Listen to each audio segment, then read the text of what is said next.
So, ladies and gentlemen, please help me welcome Major Applewhite.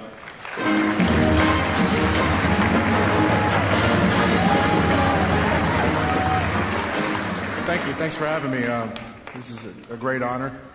Bob, you went a little bit off script earlier, so I'm going to go off script now because my wife is in the room and I want to tell her happy birthday. This is a great birthday for her today. When I was asked to do this, it was obviously an honor initially, but it meant something a little bit special to me personally, just because Mayor Turner, the way you came and you spoke to our football team and to our players and to our young men, and they mean a lot to me. And so anybody that can come and spend time with our players and our men and help them get a feel for what's out there for them and inspire them and motivate them, it means a lot. It's like treating my own kids very well, so I appreciate it. It's an honor to be here today. To introduce to you a man who is amongst the hardest working elected officials out there. While he is serving his first 4-year term as the 62nd mayor here in Houston, he's treating each year like 1-year terms. And I understand that feeling. We break them down into downs and quarters. But he sets a clear agenda each year and works hard to achieve those city goals. It's a new way of doing business at City Hall, and we're already starting to see results from it, and that we'll hear about shortly.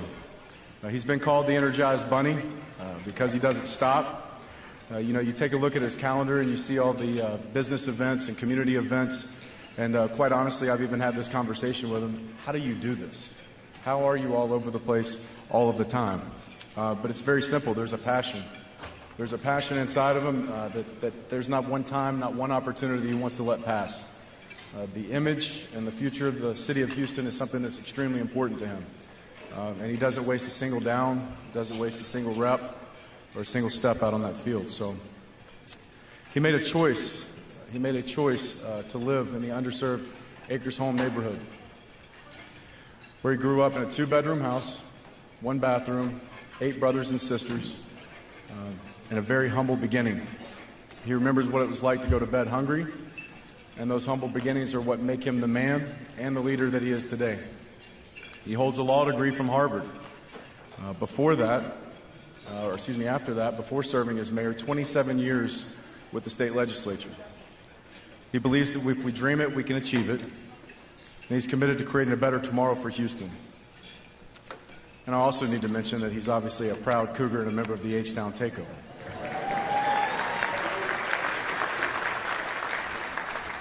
You get a lot of times opportunities as a head football coach to do stuff like this, but it is truly an honor. It's truly an honor to introduce to you a man and a leader like Sylvester Turner. He inspires us. He inspires our great city. He provides invigorating leadership in everything that he does. Please join me in welcoming our mayor, Sylvester Turner.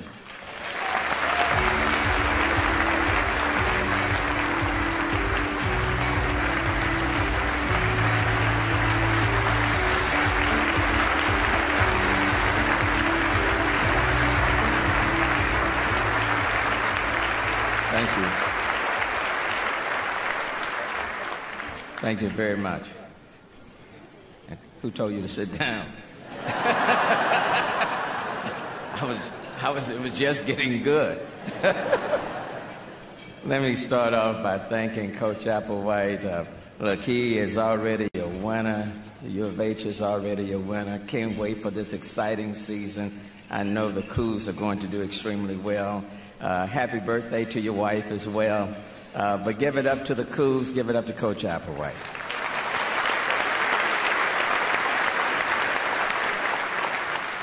And I look forward to being there when U of H plays his first game, so expecting great things. I'm here also with my daughter, Ashley Paige Turner. She's here today. I want to thank her for what she's been doing for the city. She has a passion and reminds me to remember the millennials in the city of Houston, so I got that. To Judge Ed Emmett, let me thank you again. We have been with each other sometimes 2 times in a day, and I think of the last 2 or 3 days we've been together. We may as well ride together. I have enjoyed my relationship with Judge Ed Emmett. Please give it up to the county judge. Thank you so very much. To all of the consular corps, certainly to the members of City Council, to all of them that are here and those that are not here, to all of the elected officials on whatever level, federal, state, local level, county level. Let me acknowledge all of you. To the Greater Houston Partnership, Bob, thank you so very, very much. And I'm going to say a little bit more later on about Mark. But let me thank you all for being present here today. Look, I have the privilege, and I'm proud to be the mayor of the city of Houston. It's a great city. It's, as we say, it is the most diverse city in the United States. People come from all over the world, different ethnicities. People practice different faiths.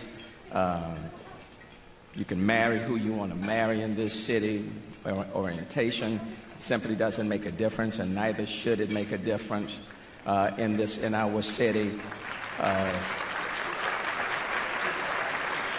There are 142 plus languages spoken in our city. 1 of 4 Houstonians is foreign born. This is a great and diverse city, and I'm proud to be in this city. And at the same time, we are a city with so much diversity. We don't want anyone to feel as though they're under siege, or anyone to feel as though that they should be threatened if they're in a car and they're driving, if they haven't committed any crime. We don't want that to happen. We don't want our kids to be going to school concerned whether or not their parents are going to be there when they come home. We don't do that. We don't want that to happen. We are a very welcoming city, and we embrace Houstonians for who they are and where they come from. And as I've said on so many occasions, I am the mayor of every Houstonian within the 640 square miles, regardless of where you come from, what your religion, what your orientation. It matters not. We are a welcoming city, and it's my desire we will always be a welcoming city. I do think we have to be very careful what we do, either on the federal level or the state level or the local level, that can send any message that's contrary to the things that I have just said. And so we just need to be very, very, very mindful of that. It's been an incredible 16 months for Houston and for my administration. The Final Four, it was exciting. The Olympic champions of the Super Bowl, the city of Houston, selected for the 2020 World Petroleum Conference. The Summer Jobs Program, Bob, with the Greater Houston Partnership, the goal was 5,000. To put that in context, last year was 450 jobs where we started. And this year, as of yesterday, thanks to many of you in this room and those that are not here, the job total for our summer job program as of yesterday was at 5,032 and still climbing.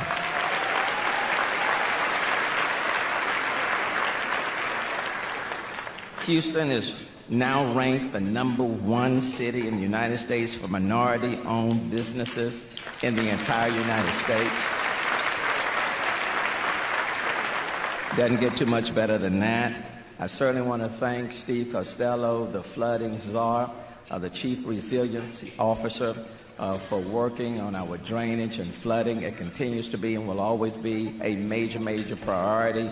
And he's done some work with the Texas Water Development Board. We're working with the county, working with our congressional partners to address drainage and flooding in a very real way, and that's a collective effort. And so I appreciate that. Certainly want to thank Public Works for improving our streets. A year ago, I talked about potholes. I want you to know a year later, they are still assessing and addressing those by the next business day, 96% of the time, and now giving us time to work on the more serious street problems. So I want to thank all of our city employees for simply doing an outstanding job.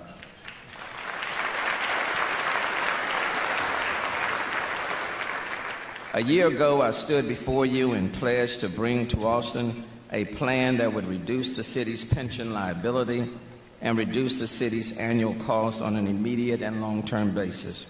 1 year later, I am proud to say the Houston Pension Solution is before the legislature, and thanks to the members of City Council our employee pension groups, all of them, and I will thank all of them, and the Greater Houston Partnership. And I certainly have enjoyed working with Mark Watts, who has been the point person for the Greater Houston Partnership. Thank you, Mark, for your time and for your efforts on this initiative and the Greater Houston Partnership in general. I want to thank the 50 CEOs who expressed their support in a letter to our state senators this week. And I want to thank some great staff members, including Kelly Dow, the city's finance director, Ron Lewis, the city attorney, and Bill Kelly over government affairs, and members of their teams who have been instrumental in helping to create a plan that serves Houston's needs well. The Texas Senate, as Bob said, passed the House pension solution earlier this week by a vote of 25-5 with bipartisan support. And I want to personally thank the Lieutenant Governor and Senator Joan Huffman for their help in getting that initiative passed. The House will vote this Saturday. I feel very confident about our chances there, but as a former legislator, I am not taking anything for granted, and neither should you. It's important to show our House members, our House representatives, some love. So please call them, write them, send them a nice message via social media. Let them know how great they are and how instrumental they can be. And ask them to stick with Chairman Flynn as he manages the bill on the floor this coming Saturday. We are so close, so near to finally putting our city's pension on a sustainable path that taxpayers can afford and employees can count on. Houston's pension solution pays down our existing unfunded liability in 30 years. It controls costs and shares risk using what we call the corridor, a mechanism that requires pension changes if city costs rise too high, ensuring we never again face a situation where the taxpayer's contribution spirals past sustainability. Reducing debt, not just future benefits, is the key to an affordable financial future for Houston, and our plan tackles it head-on by reducing our $8.2 billion unfunded liability by a third immediately. The pension solution plan will reduce that unfunded liability by $2.8 billion, not by raising your taxes, not by the city infusing any cash, but by employee groups, city employees, reducing their future benefits by $2.8 billion. And I want to take this time to personally thank police officers, municipal workers, as well as firefighters for making a tremendous sacrifice on behalf of the city of Houston. I want to thank them, and quite frankly, you need to thank them as well.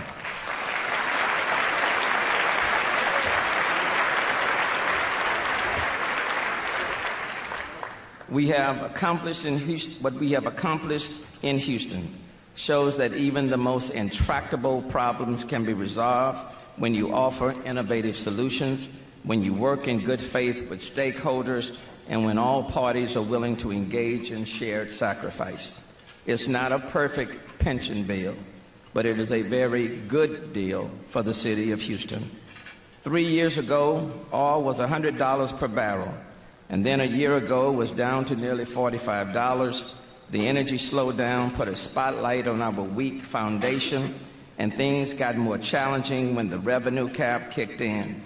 Since the revenues cap impact was first felt in 2014, we estimate that the city has foregone more than $221 million in lost revenue. Our most recent audit showed that our liabilities threaten to outweigh our assets. We've seen 2 credit downgrades in the past 2 years, and the agencies that rate our credit say that they are concerned about 3 primary things. First, pensions, which are a major contributor to what the rating agencies call high fixed costs, and we are addressing that right now. Second, the revenue cap, which offset what the rating agencies call the potential effects of positive asset valuation trends. And 3, a weak economy with sales tax collections still soft as the energy sector works to recover. Our mission is clear. We must achieve sustainable, structural budget balance by making sure that our recurring income is equal to or more than our recurring expenses. And in fact, we must always seek ways to reduce our expenses, and that our expenses must be based on our priorities. And we must do so while eliminating our city's pension liability and making proper investments in our services and infrastructure. That's why we are moving forward with a long-range financial plan to chart a path to structural budget balance. A year ago, with the help of each member of City Council, we closed a $160 million gap with a budget that included about $55 million worth of recurring improvements, and that budget received unanimous support. I want to thank each member of City Council for working with me to make that happen. The 2018 fiscal year marks another set of hurdles. We face increases in our debt payments that consumes much of the savings we achieved last year. We still must cover compensation increases covered in employment contracts previously negotiated. Our sales tax revenue stream is still sluggish. In light of all of this, we have to cover a deficit of close to $122 million. But we will deliver a proposed balanced budget to City Council next week that incorporates structural improvements and moves us towards our goal of sustainable structural budget balance with minimum employee layoffs. Our new budget will include 4 new classes of police cadets, and I'm working for a 5th class as well. We will maintain our reserves well above the 7.5% minimum set in our financial policies, at least 9.3%. We will maintain at least $20 million in our budget stabilization fund, and we will await recommendations from long-range financial plans, seizing opportunities to make resources available for key needs like maintaining our infrastructure, investing in programs that prevent problems instead of addressing problems, and making sure our city can accommodate the growth we have already seen, along with new growth for the future. When I made my promise on pension reforms last year, if you can recall, I made another commitment to you as well, that if we achieve meaningful, lasting pension reform, I would also ask Houston voters to take a second look at the revenue cap, which the credit rating agencies have criticized. The revenue cap hurts Houston, and that's not just me saying that. Every analysis of the city's credit now cites the revenue cap as a negative, a limiting factor that makes us more risky, not less. Repealing the revenue cap means a better credit rating for Houston and lower costs for taxpayers when we finance improvements to the city buildings, parks and libraries that serve our neighborhoods, aging fleet, bad streets, illegal dumping, deferred maintenance. When we made a slight cut in the property tax rate to comply with the revenue cap for 2017, the owner of the average Houston homestead saved a little more than $31 in property taxes for the entire year. That's about $2.50 a month. But we estimate the city lost $28.4 million in revenue. That would have paid for a whole year of salaries, special pay, and benefits for 250 police officers. Or some of it could have increased our contribution to rebuild Houston, to accelerate our street and drainage improvements. Or some of it could have gone to address the $600 million deferred maintenance on our city facilities.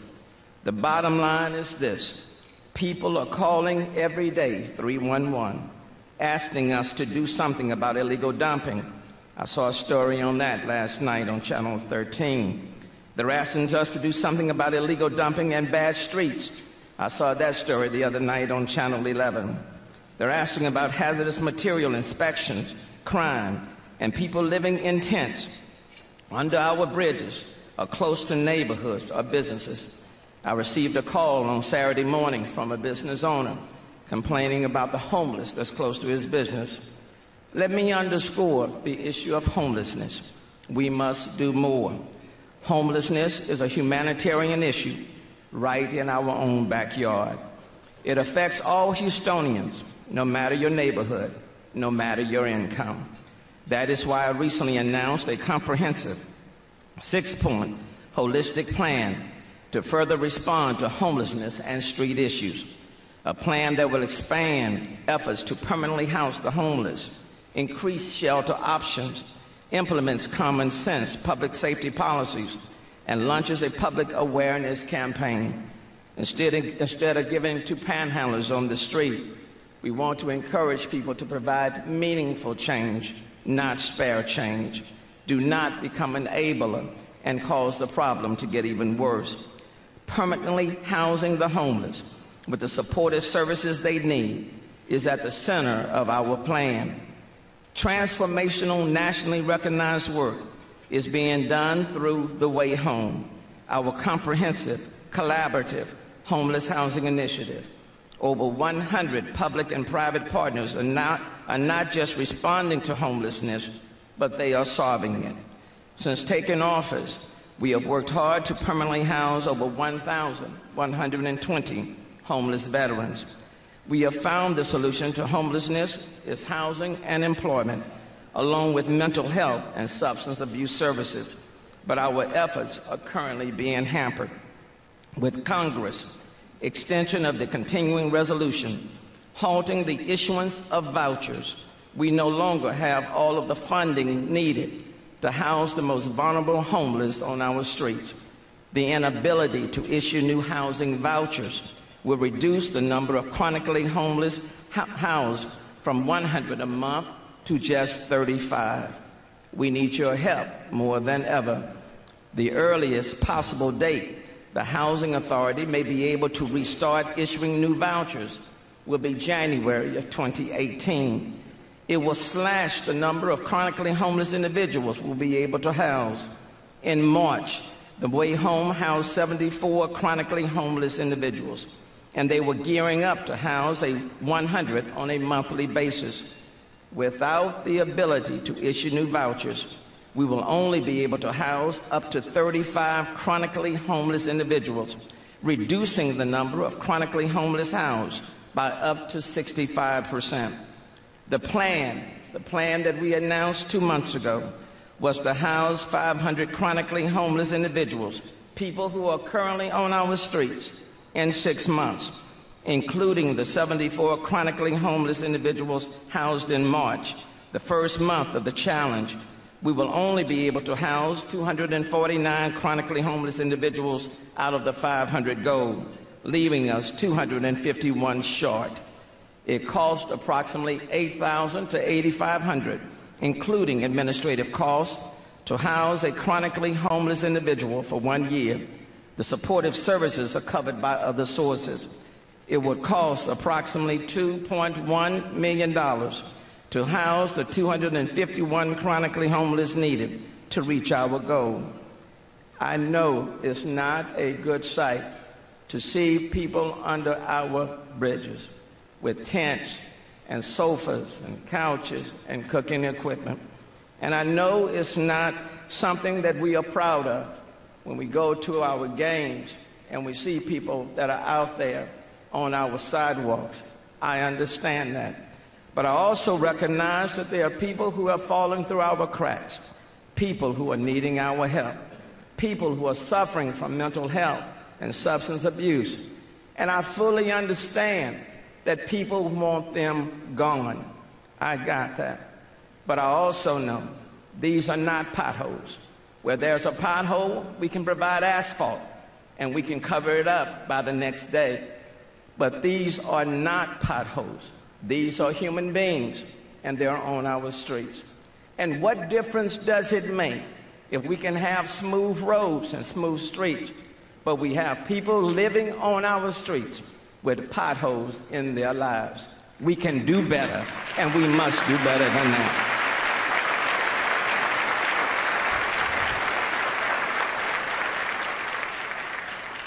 The other day, I walked through one of the encampments. I ran into a homeless couple.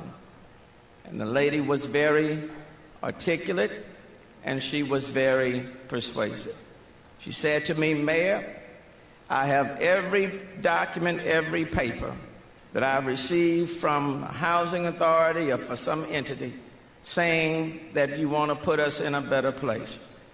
And not too long ago, a week or so ago, I have my paper that says that I am getting a voucher to move off the streets, my husband and I, to permanent supportive housing." And then she told me I got a call and said that the voucher was no longer any good because of a change in policy in D.C. And so she looked at me and said, "Mayor, you want us to leave this underpass. Now tell us that with the voucher no longer being good, where do we go now?" And then she added by saying, "I also have a job, and I can walk to my job from here. So, Mayor, I understand you don't want us to be here, but tell us now, where do we go?" We must provide them with options. For all of us in this room, for all Houstonians, if we do not want many of them under our underpasses, we must give them options. $8,000 to $8,500 per person will provide permanent supportive housing for these individuals for 1 year. If we can take people to the moon, I believe we can take care of our people right here on earth. And I'm asking the Greater Houston Partnership to join with me to make that happen.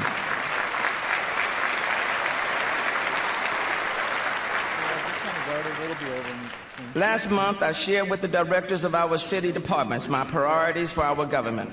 They reflect citizen priorities gathered from across our community, and they paint a clear picture of our administration that gets the basics and can go beyond them. Sound financial management will underpin all we do, from lasting pension reform to our long-range financial plan for structural budget balance.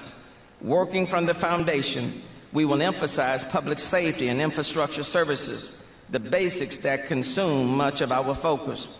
My goal is that by 2020, Houston's murder rate will be the lowest it's been in a generation.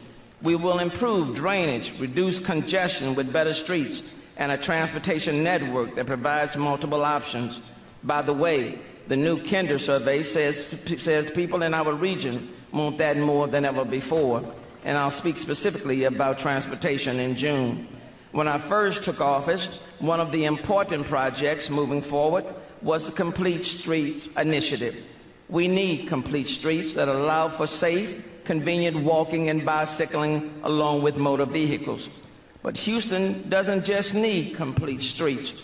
We need complete communities, communities that offer equal access to opportunity and prosperity for all, to include livable wages with decent benefits, where a janitor in our city can afford to take care of his or her family, like my mother, the maid, who struggled to take care of 9 of her children. We need communities where every kid can get a great education and have a safe place to play when his homework is done. We need communities where mothers and fathers can afford a decent home for their families. We need affordable housing. As part of my Complete Communities Initiative, we will revitalize 5 communities at a time, starting from Acres Home and Gulfton to the near North Side and the 2nd and 3rd wards. We will work with residents and local business owners to identify priority projects and a revitalization plan. The city will target these communities, and I am asking financial institutions, developers, retail grocery stores, nonprofits, and faith-based organizations and endowments to concentrate their resources in these targeted communities. By leveraging our resources, we can transform these under-resourced, underserved communities. Second Baptist Church, for example, is already targeting Acres Home. This administration has kept a clear focus on jobs, private investment, and economic development. We have worked continuously with the Greater Houston Partnership for expansion of local business, relocation of businesses, and international trade opportunities. In the coming year, we're exploring opportunities that are ripe for economic growth. Our city has long been revered as the energy capital of the world, and we are. The most diverse city in America, and we are. And a global leader in healthcare, manufacturing, the port, NASA, and logistics, and we are. But most recently, our great city has fallen behind others when it comes to technology and innovation. In fact, the Houston Greater Metropolitan Area is the only region to fall from the Kauffman Foundation recent rankings of metros measuring high-tech startup density. And with regards to venture capital, our region was ranked 31st in the nation in venture capital investment and 3rd in the state of Texas, which is totally not acceptable for the 4th, soon to be the 3rd largest city in the country. We cannot stand behind Dallas. We must not be behind San Antonio, and the Rockets will take care of them in due time.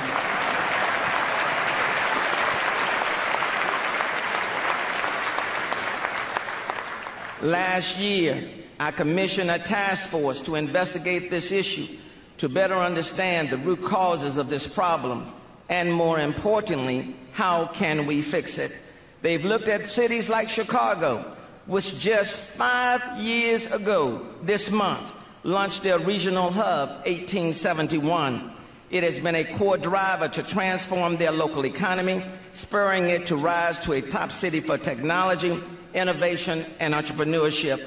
Since they launched this initiative, Chicago has been the creation of more than 40,000 high-paying new tech jobs, venture capital investment in their region growing from $390 million in 2011 to $1.7 billion last year, and for the 3rd year in a row was named the top city in America with regards to corporate investment. We know a little something about innovation in Houston, and it is now time for us to be more competitive, to further diversify and expand our economy. What Chicago can do, Houston can do better. Technology.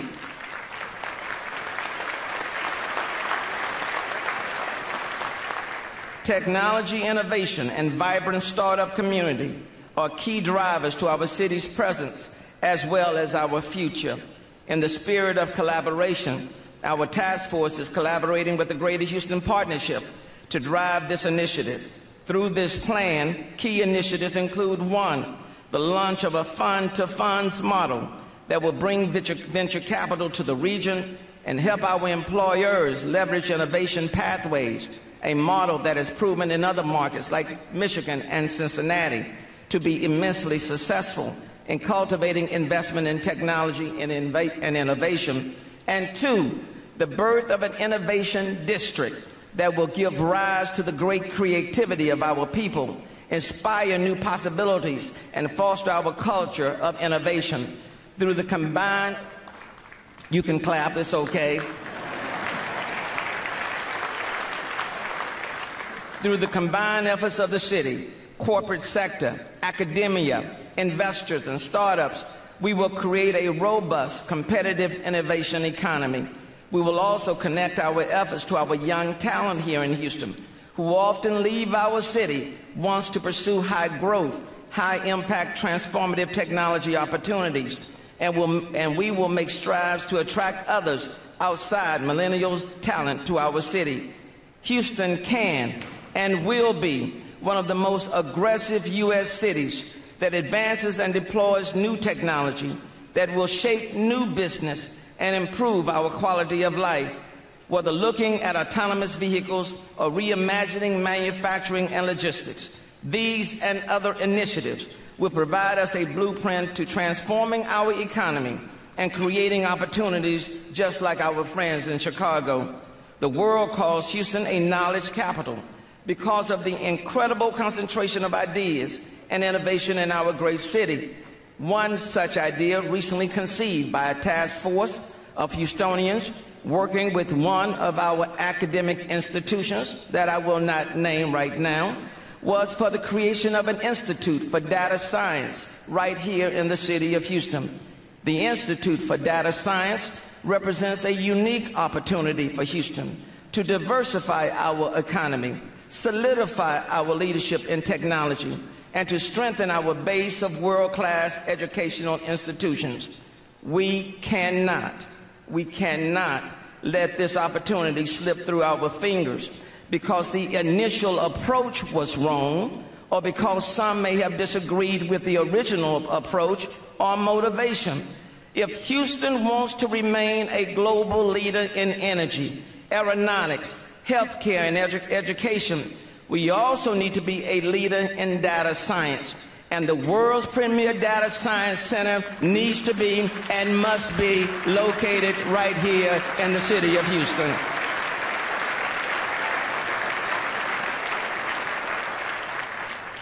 Houstonians excel at coming together to support an ambitious vision and making that vision a reality. The Institute for Data Science should be a collaborative effort by our great educational institutions. The University of Houston, my alma mater, Rice, Texas Southern, Texas A&M, UT, and others, as well as members of the business and life science communities. I have spoken to Chairman Tillman Fertitta and Chancellor Couture and encouraged University of Houston to assume a leadership role in making this become a reality. If we are going to be Tier 1, and we are, we must not be scared of competition. We must take them on and make it happen.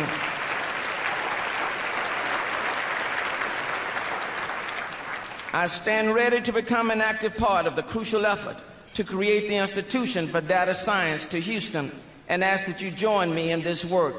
The time is now for Houston to be the city of tomorrow.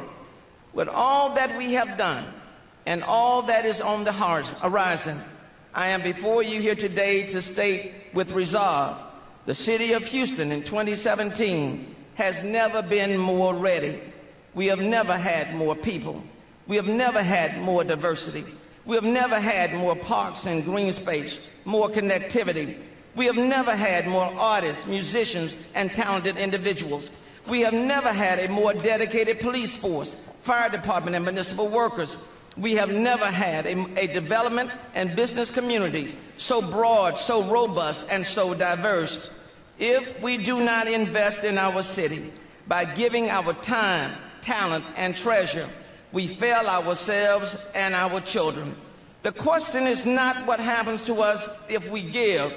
The question is what will happen to the city of Houston if we don't. This is our time. This is our moment. This is our season. God, please give us the wisdom and the courage to seize our moment.